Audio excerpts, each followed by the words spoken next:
Now see here in this question, the ground state energy of hydrogen atom is minus 13.6 electron volt. So if you look at the formula, E is equal to minus 13.6 upon n square electron volt. If you are taking n equal to 1, E is equal to minus 13.6 electron volt. So the total energy of the electron in the ground state, hydrogen atom in the ground state is this much.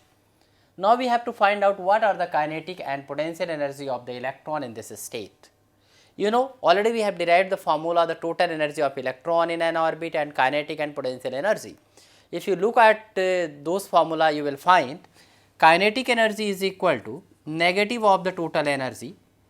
That means you will be getting 13.6 electron volt, and potential energy you will be getting this negative of the twice of kinetic energy. So, that will become equal to minus 2 into 13.6 electron volt, or we can write here now in this case minus 27.2 electron volt. So, this is here the total potential energy of the electron in this state.